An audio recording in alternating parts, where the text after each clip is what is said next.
Okay. All right, hello and welcome to the Foreign Correspondents Club of Japan. My name is Abby Leonard and I'm a regular member here. And today we are very pleased to welcome Dr. Otsura Niwa, the chairman of the Radiation Effects Research Foundation. He's here to talk about the scientific research that has been done on the long-term health effects of radiation exposure. So some of the best information we have, of course, is from long-term studies of survivors of the atomic bombs in Hiroshima and Nagasaki.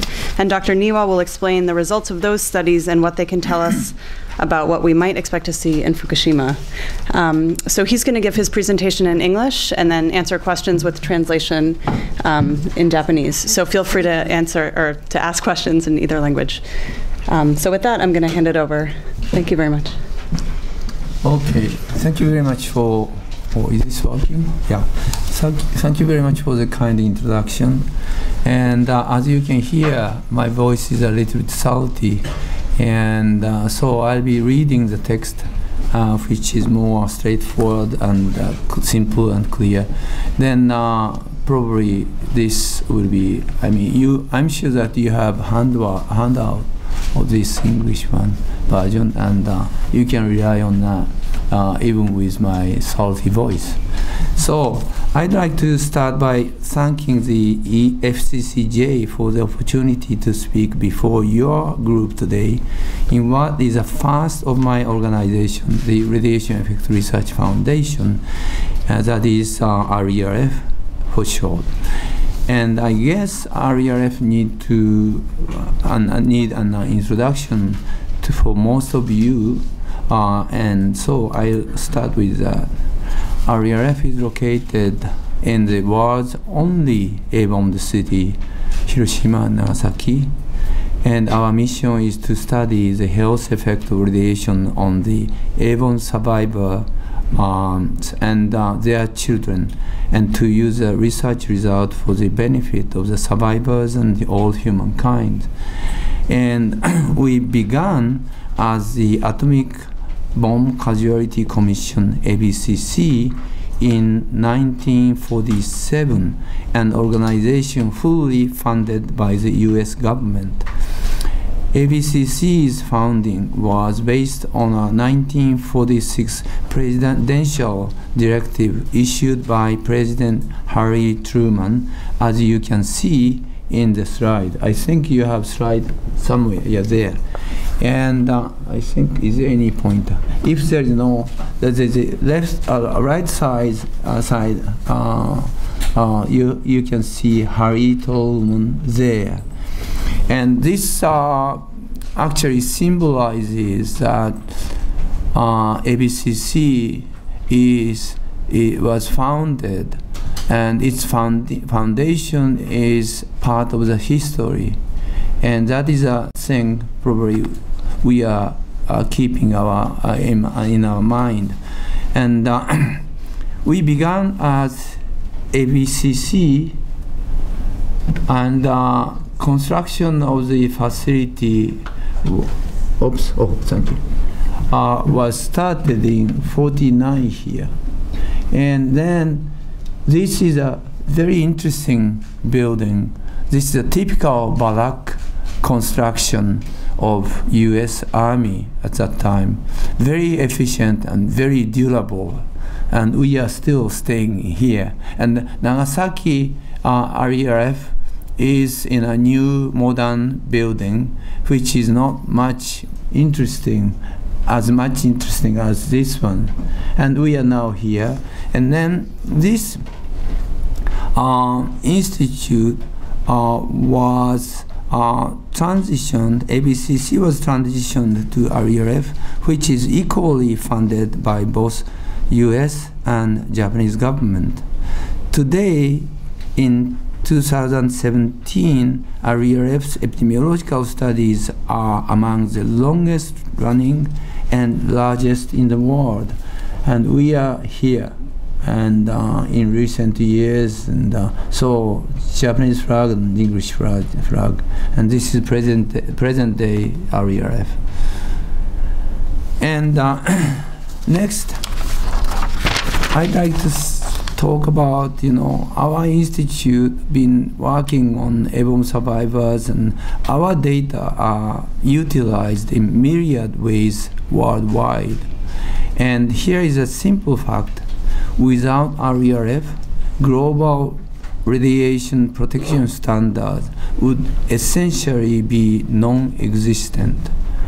And in the 70 years since its founding, and this year marks ABCC-RERF's 70th anniversary, we have developed the world's largest collection of radiation-exposed biosamples and the most extensive database of information on radiation. And this is biosample, and here in a liquid nitrogen tank, Ebola survivors' lymphocyte and also children of Ebola survivors' lymphocytes are stored at minus 196 degrees in liquid nitrogen. And I think for the research result, we have distributed brochure of, I don't know, you have that one, and brief description brochure there. And that describes a little bit too much in detail, but extensive description being made on our research result. So you may just pick up that brochure, and whenever you feel to ask some question on RERF's accomplishment, you may just come to that document and refer to it. And so the findings are used, and these findings are really great accomplishment and no comparison to others.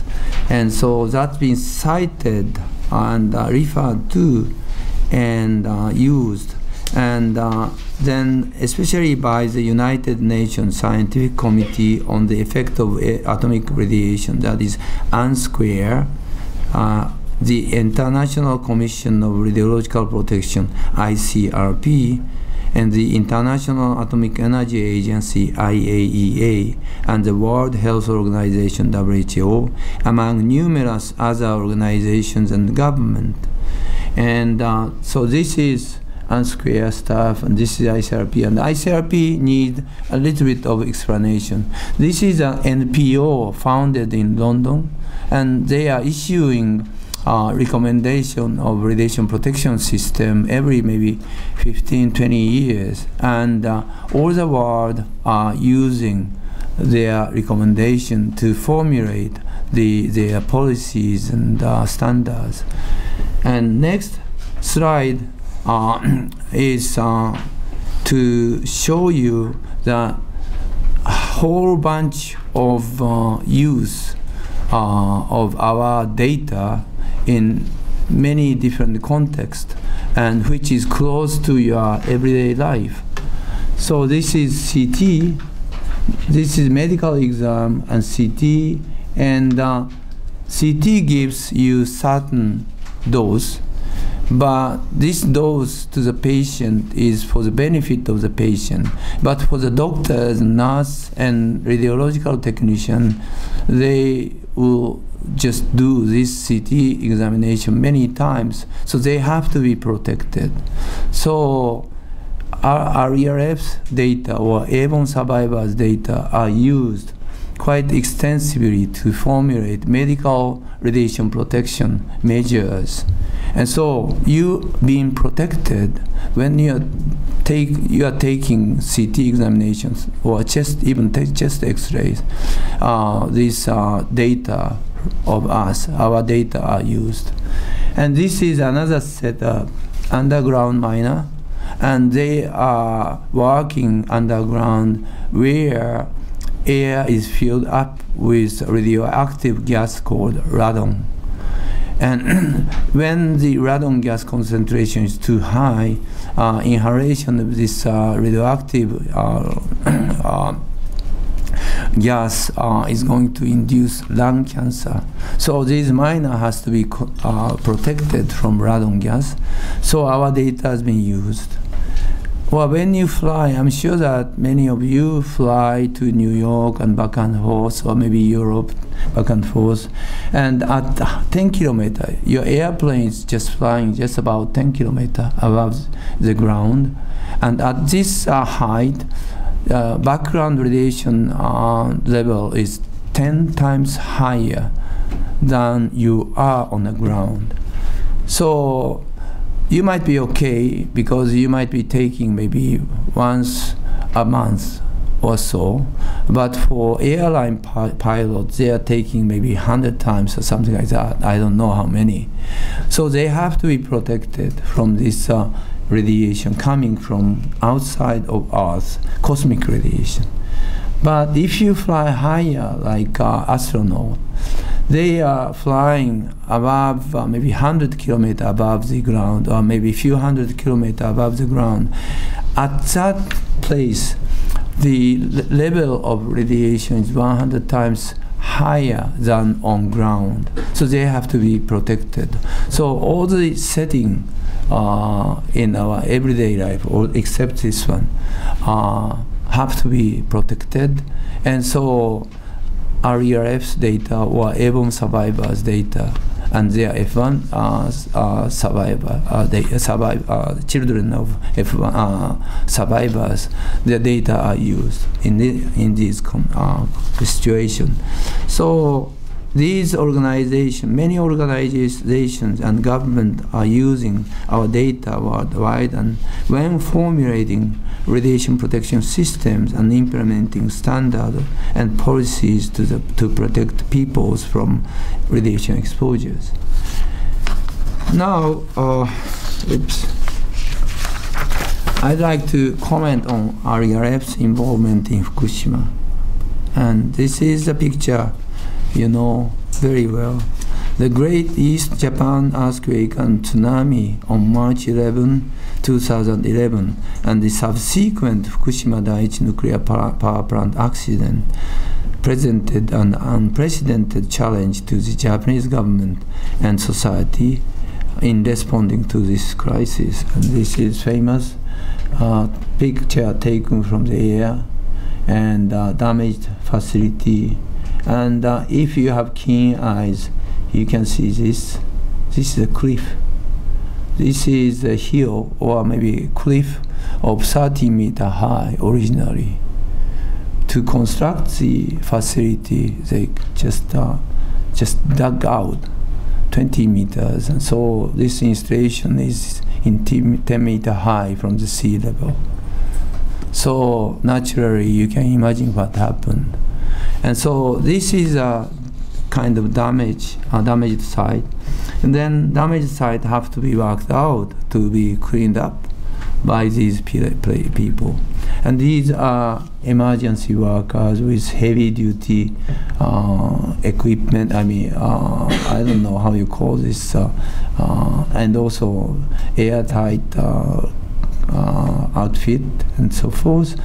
And they worked for just about 9 months in this situation. And based on our extensive knowledge of radiation health effect from our 70 years of studies, RERF was selected by the Japanese government as the appropriate organization to undertake a study of the potential health effects from Fukushima events. We thus commenced in 2015 the nuclear emergency worker study, and that's it. And this study targets the roughly 20,000 emergency workers involved in the crisis management of Daiichi nuclear plants. It is our RERF's first study of radiation health effects in population other than atomic bomb survivors. And the emergency worker participating in the study will have their health monitored over their lifetimes. And information and biosamples collected from the participants will ideally add new knowledge to the world for developing further understanding of the health effect of chronic radiation exposures. On the other hand, Hiroshima and Nagasaki data provided insight into the instantaneous exposures. So airborne instantaneous, and this one just chronic and or protracted exposures. With our Fukushima emergency worker study, our RERF will be able to compare airborne survivor study results with the Fukushima result and to continue its contribution to the world toward broadening the understanding of radiation health effect on other contexts other than instantaneous exposure. And a small shift at this moment, but Fukushima Medical University, which is located in the city of Fukushima, with the help of RERF, is conducting study of the Fukushima Prefecture resident. These are the people who must not be forgotten and who continue to suffer uncertainty about their health, homes, works, and their very future. I'd like to remind everybody, everyone here, that this kind of social disruption and psychological trauma is sometimes the most daunting element of recovery from such disasters. And this is an experience shared by the victims of Hiroshima, Nagasaki, Chernobyl, and Fukushima. And then I'd like to turn to the future. And this is a slide that researchers were working at RERF extensively. And what we know is that radiation exposure causes disease. What we don't know is why. What we also know is that radiation exposure does not always cause disease. And again, what we don't know is why.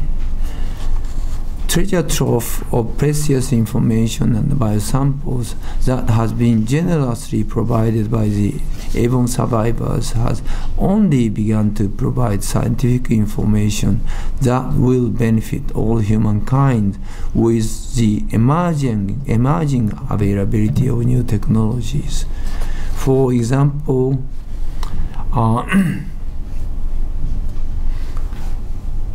this is a slide taken in maybe early 50s. A baby sitting on the lap of mother, and doctor is doing clinical survey of the newborn baby, and nurse and technician. And this is a kind of examination going on from just after the Second World War, 1946-7 that time, and at the beginning of earlier ABCC. And these babies being examined newborn within 2 weeks, and also they are examined 9 months as well. And they couldn't find any detrimental effect, so-called genetic effect of exposed parents to the babies. This baby seems to be quite healthy, and we scratched our head, and this population, the same population, 77,000 people are followed up until today, and will just keep on following up another 30, 40 years, or even 50 years, until this population will be gone. And actually, average age of this population is 57, 8, that age. So they are not still in the so-called cancer-prone age. So we really have to keep on going. They are not still in the age to come down with heart failure or maybe brain problems or something like that. So we have to keep on going. So this is the kind of situation. And then we scratch our head, you know. So their parents are exposed. Why we don't find anything? So, for example, new DNA analysis technologies are expected to provide molecular insight into the reason why parental exposures do not show detrimental effect in children of airborne survivors. So probably we are still a lot to do on these people, and with their maybe blessing, I hope. And so that is why RERF's mission has only begun, I say. What we can offer to the world into the future is a more comprehensive understanding of the mechanisms behind our epidemiological findings of radiation health effect. And nevertheless, our story is not just about science. It is also about people. I personally spent about 4 years on the ground in Fukushima and witnessed the harmful and sometimes unnecessary effects of human psychology caused by the uncertainty felt among people surrounded by radiation. This is a very famous slide many of you have seen. And this is a photograph of one of the survivors. Mr. Sunao is Tsuboi, chairman of local airborne survivor organization, who has overcome decades of understandable concerns and even resentment about air bombing related health issues. And I don't explain who this person is. But anyhow, Mr. Tsuboi now publicly support our scientific work at RERF, for which we are very grateful and humbled. We as scientists must meet Mr. Tsuboi and the other survivors halfway and listen to and respect the human aspect of their story. So it is incumbent upon all of us, scientists, government officials, the public, and perhaps most importantly the media here today, to understand and accurately report radiation's health effect for the sake of airborne survivors and victims of radiation accident, including the people of Fukushima. I invite you to join us in that effort. Thank you very much.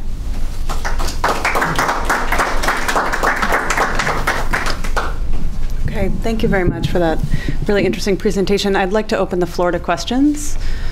Yes, come on down. Please identify yourself before you ask your question. Thanks. Okay. Make it quick. Hello, my name is Hiro Krishna.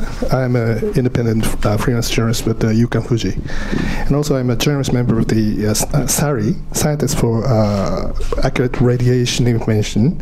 Wade Asen, the Oxford Professor Emeritus, who wrote the Reason.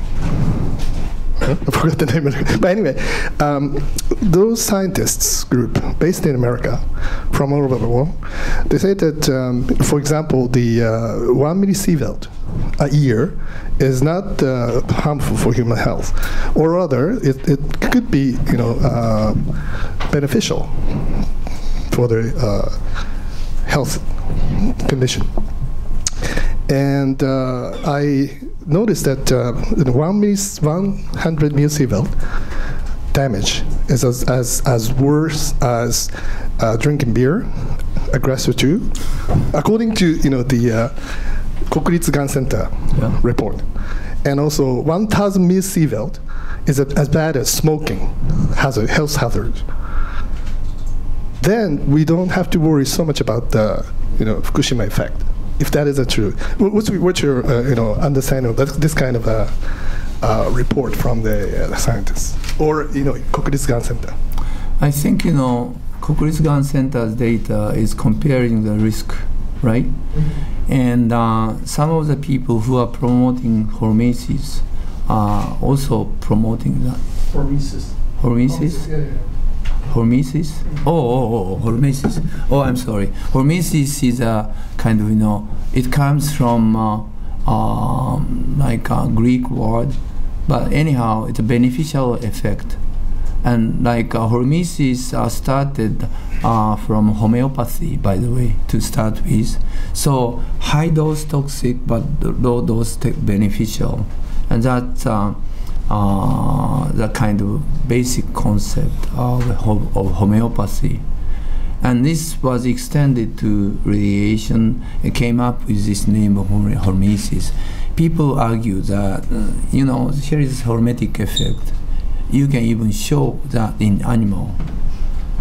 But to me, in most of the animal model, which indicated quite clear hormesis of low-dose radiation, they're using basically semi-sick mouse, like hypertensive mouse. They naturally becomes hypertensive. Diabetic mouse, they naturally becomes diabetes. Then low dose gives them a little bit slower progression. So equilibrium is set up to become sickness on this side. And any disturbance on this equilibrium would be either this way or that way. And you can pick up the system which goes this way and can come up with hormesis. So I say hormesis is good for therapy. Sick people. So sick people go to Tamagawa Onsen, right?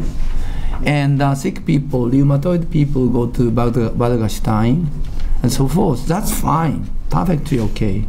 And some of the cancer patients with bone metastases, they have strontium-90 injected, which is bone-seeking radionuclide, and kills the cells here, cancer cells there. Then pain is relieved. So it's perfectly okay to have hormesis, but oops. ごめんなさい。すいません。日本語でほいでした。それで、じゃあ日本語で。Okay, okay. I'm sorry. トントンとやってくれ。トントンと担いじゃ要約で、はい、すみません。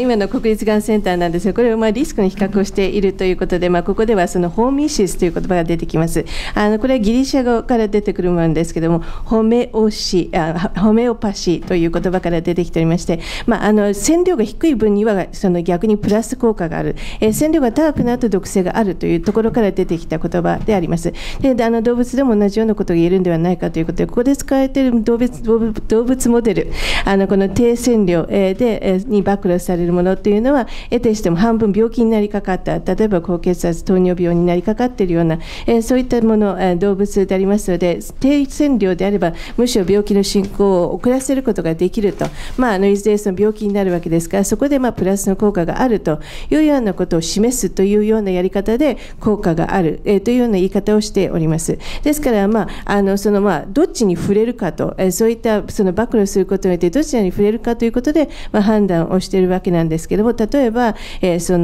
皆さんがリウマチになったり、そして何か病気になったとき温泉に浸かる、ないしはそのがん細胞があるときに放射線、治療を受けることによってそのがん細胞を殺す、そして、痛みを緩和するなどといったようなこと、これがホーミシスということになります。それで結局我々が気にしなければならないのは健康な方々です。So I'm sorry. Oh, I should be so. But we have to deal with the healthy people instead of sick people. So for the radiation protection, we are supposed to be dealing with healthy people.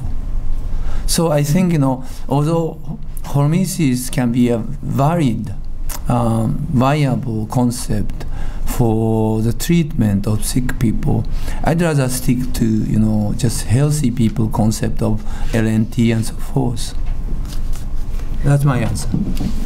ですから我々はそういった病気の人ではなく、やはり健康な人に対する影響を考えなくてはいけない、そういった人たちに対する放射線の防護という観点から考えなくてはいけないわけでありまして、このホーミシスによって何が効果があるないという考え方はあるかもしれませんけれども、そしてもちろんその治療を必要としている人たちにとっては一定の、そういった効果があるにせよ、我々は基本的には健康な人を考えなくてはいけないと思います。Okay. Would anyone else like to ask a question? Oh, yes, please go.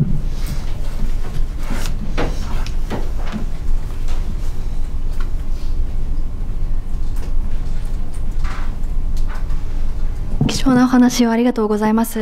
学生会員の吉村と申します。2018年に日米原子力協定が切れるかと思うんですが、これは放射能とか放射線に関わってくる問題だと思います。RERF 様の、お考えを教えていただければと思います。ありがとうございます。I'm a student member, I'm Shimura, and I believe that the US-Japan nuclear agreement will expire in 2018, and I think that this has an implication on the radiation and radioactivity. So can you explain to me the thinking of RERF? Oh, sorry, RERF, excuse me. それでこれに関しては我々としてはそういうこともあろうということで我々に与えられたミッションというのはあくまで被爆者の方々をそれから被爆者の方々のお子様をその生涯を終えるまできっちりと追跡し、そこでその起こっていることを正確に記述し、でもう一つはその記述したその起こっていることのメカニズムを明らかにするということでやってまして、特に原子力協定に関しては我々は非常に遠いところにおりますので、コメントと言われましてもいささか戸惑うというところで、コメントする立場にないと言った方がいいかと思います。Well, to explain about our position here, we are in a position where our mission is to try to follow the hibakusha, the A-bomb survivors, and not only the survivors themselves, but also their children, and try to follow them throughout their lifetime.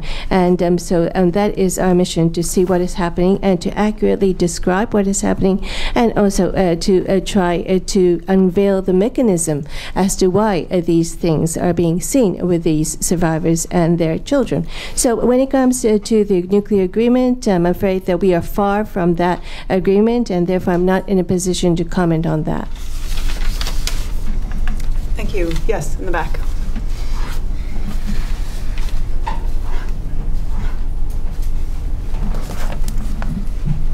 AP 通信の瞳と申します。そのミッションとまたちょっと異なるかもしれないんですが、先生たちが実際に福島のアクシデントがあってからここまでずっとご覧になって検証して、そして確かに記録するというのが目的かもしれない。どういうようなアナリシス、どういうようなデータ、どういうふうにそして私たち一般の人がそれを考えればいいのかということと、そしてこの記者会見のテーマでもあります、それがそのデータが長崎、広島というまたかなりタイプの違うラディエーションエフェクトとどういうふうに健康被害について違うのか、もしくは似ているのか、そしてそれを将来にどういうふうにしてこれから反映させ、ちょっとまだ短いとは思うんですが、ここまでのことをもし教えていただけで、もしカメラのところに行くまで待っていただけで。福島の I'm Hitomi from AP News and Associated Press, and I think that this might be slightly different from the mission of your foundation, but still, I understand that you have been following what has been happening in Fukushima ever since the accident occurred. You've been observing and trying to verify what has been occurring and record it. I understand that your purpose is to record, but still I'm curious to know what sort of analysis you're conducting, what sort of data you have at hand, and how we as the public, member of the public, to understand what you are doing and what is happening there. So at this news conference, I would like it to, of course, the data that's being collected in Hiroshima and Nagasaki, they're quite different because the radiation exposure was quite different between these two cities and Fukushima. And so could you explain to us what is different or what is similar between Nagasaki, or rather Hiroshima and Nagasaki and Fukushima, and how you'll be reflecting this into the future? Of course, it's still not such a long time since Fukushima, but still, can you describe that? Looking into the camera. それに関してはすでにこのテキストの中で、言及しておりますが、我々がまずやってることは福島の緊急作業の作業者の方々の研究であって、福島のその一般の方の研究ではないということがまずあります。で、福島の緊急作業の方々の最高の線量は、これは一応もう多分あなたは福島のことをご存知なので、この技術的な用語を使いますけど、600ミリシーベルト程度です。でそれのうちほとんどがそれがお一人、それあとはほとんどの場合が100ミリ超えしているのが、トータルの人数が2万5,000人ぐらいなんですね。でそれの中で一番高いのは600という数字で、それから100ミリを超えてる人が137人です。それ以下は100ミリ以下なんですね。そうすると疫学的には非常に統計的な優位さを持ってこの疾患が高くならないというふうなことは見えにくい線量であり人数であるということがまずあります。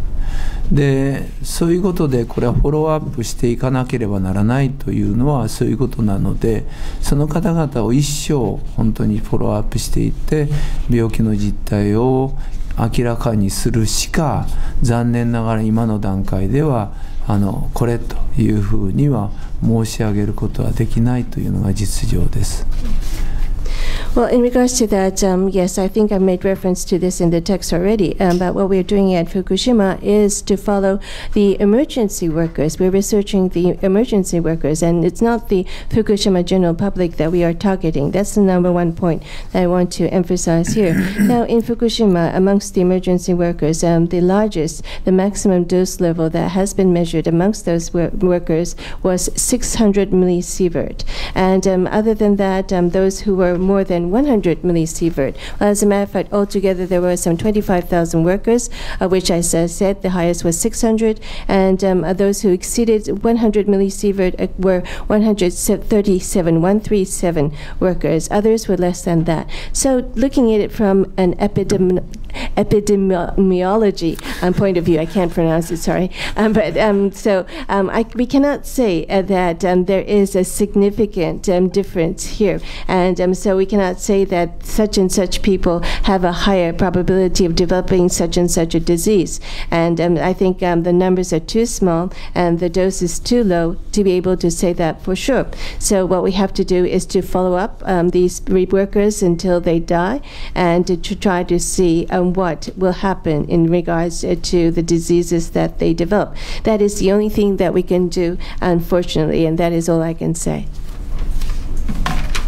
Thank you. Okay, so we have two. Let's go with you first. Yes, sorry, and then we'll have you next. Thank you.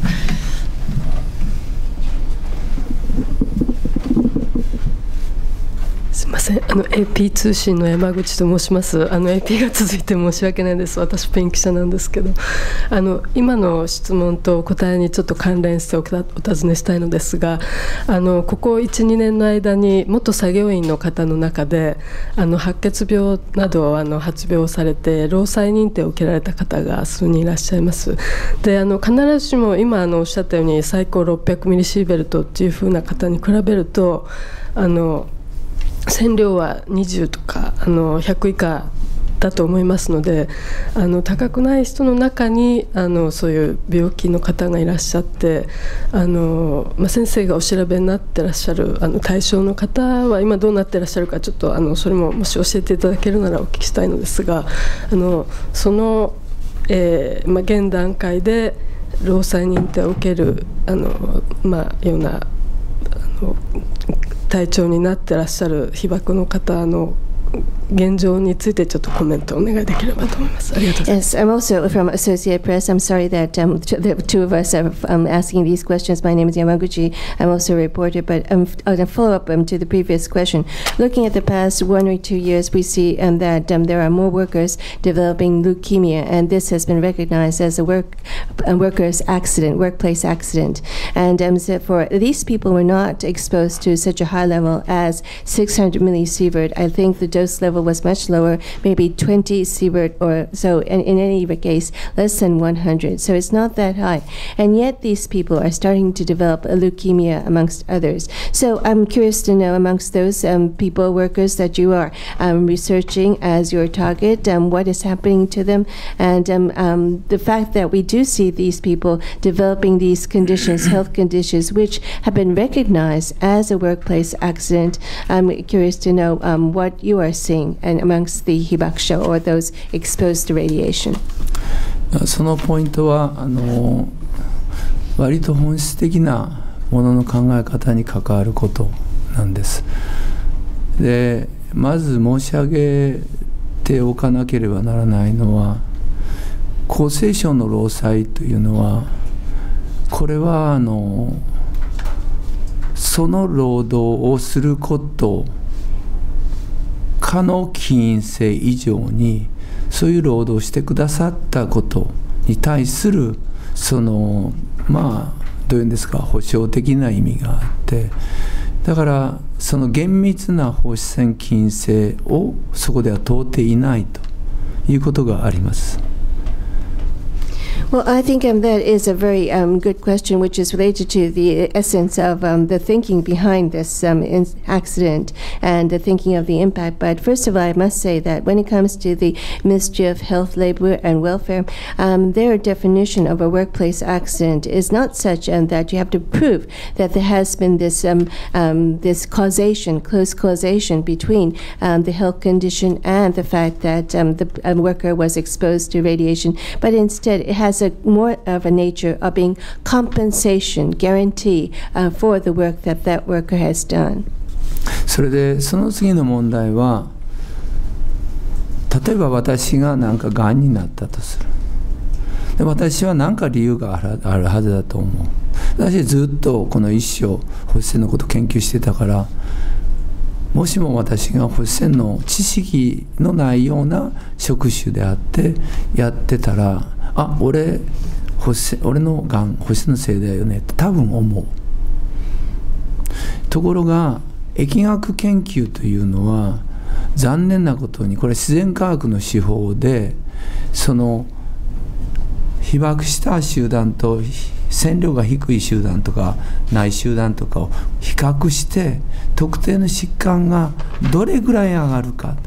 もともとバックグラウンドが必ずあります。日本人の半分はがんになり、そのうちのまた半分ががんで亡くなるという時代、長寿の時代になってて、それでしかも若い人でも小児がんになることがある。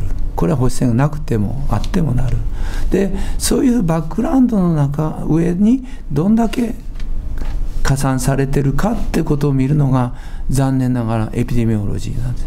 で、ということはエピデミオロジーはパーセンテージでしかもの言えないんです、サイエンスは。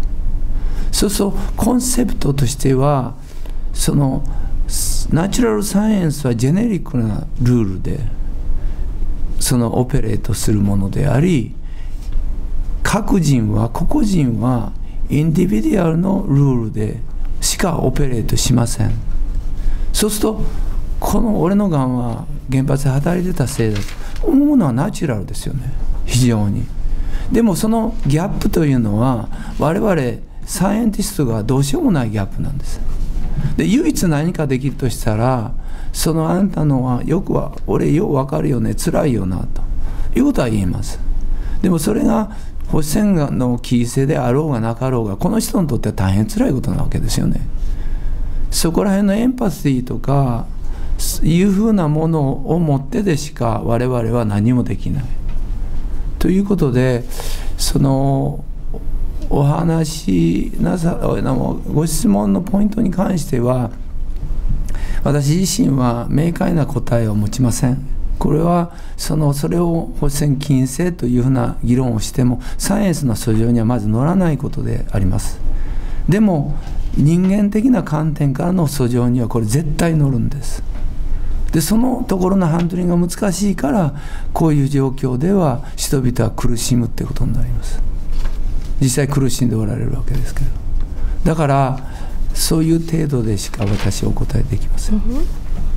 Yes. As a matter of fact, when it comes to that point, I, of course, for some reason, supposing that I come down with cancer, and I would think of what the reason is. Had it not been that I've been working for the RERF, and if I did not have any knowledge about radiation, I would naturally think that because I'd worked at the nuclear power plant, that is the cause of my cancer.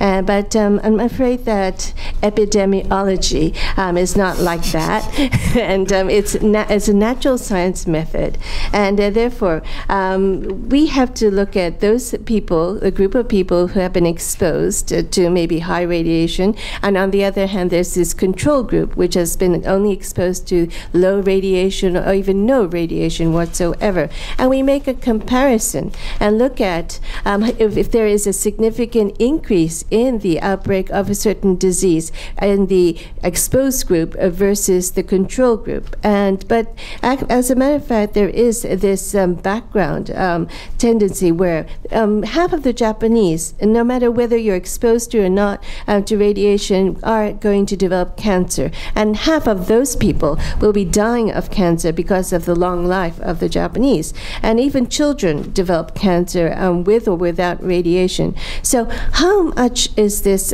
based on the epidemiology or not? So in epidemiology, we look at the percentage and only look at the percentage through these comparisons. And so that is the concept of natural science. And that is a generic rule. We operate under generic rules, whereas individuals, no, they operate under their own individual rules. And there is this difference.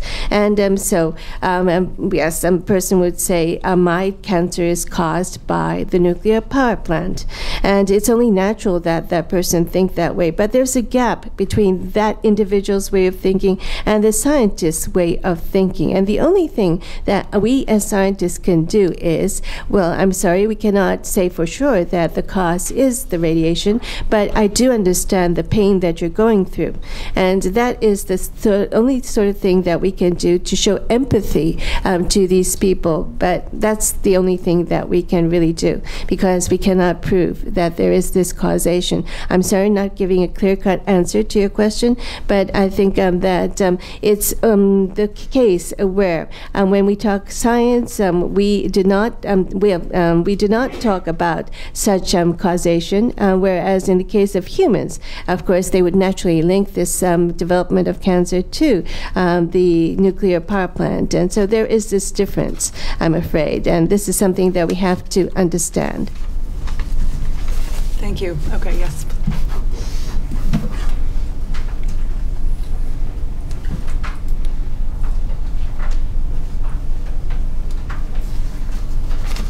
I'm Rick Weisbird. I'm a scientist, not a journalist. And thank you very much for the RERF, you and your colleagues, for many decades of diligent scientific investigation of the effects of exposure to radiation. So I read some of that work because I live in Tsukuba, and only 160 kilometers from Fukushima Daiichi, so I had some small increase in radiation. My understanding is that one of your challenges after the atomic bombings, when the research began, was to work backwards to what was the level of exposure for each of the people who were exposed to radiation then. And of course, that's an imperfect science even if you do it immediately. And you just told us that the study of the emergency workers in Fukushima began in 2015. That's 4 years after the accident, and people have been working there the whole time. Shouldn't the investigation have begun immediately? And also, I know it's not your investigation, but the local medical authorities who are studying the possible effects of radiation on the local population, wouldn't that have been better to start immediately after the accident? はい、すみません。じゃあ簡単に私科学者なんですが、RERF 長年にわたって何十年にわたって研究されてきたことを私も敬意を表したいと思いますし、私自身は筑波におりますので、福島第一からわずか160キロ離れている、線量も多少ないとも上がっているというそういった場所におります。で、先ほどその原爆の後、この研究機関ができたということをご説明されましたけれども、一つの苦労としては、原爆からしばらく経ってから、そういった調査を始められたということで、一体全体原爆当時どのぐらいの被爆があったのかという線量を測ることが大変遡って難しかったということを伺っております。さて今回の福島、この緊急作業員の調査、研究、これは2015年にスタート、ということで事故から4年経った後にということでもっと早く、スタートすべきではなかったかというふうに思います。その点はいかがでしょう。それからまたその福島の、医療従事者もまた非常に遅れて、調査を始めているんですが、本来であれば、福島の住民の、このような調査をすぐ始めるべきではなかったでしょうか。コメントはいただいたことは大切なことで、これに関しては maybe I should say maybe your comment is quite valid, one thing. And as long as emergency workers are concerned, it was very fortunate that doses were measured, not completely 100%, but these doses measured can at least give very precious information. And this is quite different from our airborne survivor study. We have to go backward, as you said. And Fukushima resident, some community started using personal dosimeter from the beginning, almost in 2 months, Date City, for example. And so they have already published the paper, several papers recently came this year. Top senior author is Miyazaki, and second author is Hayano. And it's a very interesting paper, by the way. So those, as long as dose is okay, epidemiology can start working even 5 years later. That's good point, because not many people died within these 5 years, except that some people got sick and got leukemia and so forth. So I think an epidemiological approach can tolerate, I think, to me, this 5-year gap, and only because the doses were very solid there. はい、で今のコメント大変大切なことをおっしゃっていただいたと思いますけれども、今おっしゃったその緊急作業員に関して言いますと、かなりの程度この線量の測定はできていると思っております。もちろん 100% 完璧ではありませんけれども、しかしながらこれは大変貴重な情報だというふうに思っております。したがってこれはその原爆の被爆者とは随分状況が違っています。被爆者の場合は遡ってということは確かにありました。しかし、福島の場合は住民の一部の方々は個人的にも線量をすぐにでもも使われたということで、そういったこともあり、染料に関する情報はかなりあります。で、それに関するペーパーもいろいろと出てます。一番新しいのが、その主たる執筆者が宮崎、そしてその次が早野によるペーパー、大変面白い内容のものがありますけれども、そういったペーパーも出ておりますので、染料さえ測定できていれば、疫学的な研究、これはたとえ5年後にスタートしたとしても十分対応できるというふうに思っております。もちろん5年の間に白血病などにかかって、そして亡くなられる方もいらっしゃると思いますけれども、しかしながらその、低染料、そしてそういった病気になっていない限りにおいては、たとえ5年のギャップがあったとしても、疫学的な研究は可能であると、問題はないというふうに思っております。Thank you very much. Okay, I think we are going to need to leave it there. We are just right up against 4 o'clock here. So thank you very much, Dr. Niwa, for coming today. It was really interesting. And thank you all for coming. It was just a wonderful breakdown of a really complicated subject. So we appreciate it. Thank you. Yeah, somehow I managed with my salty voice. You did. You did great in both languages, yeah.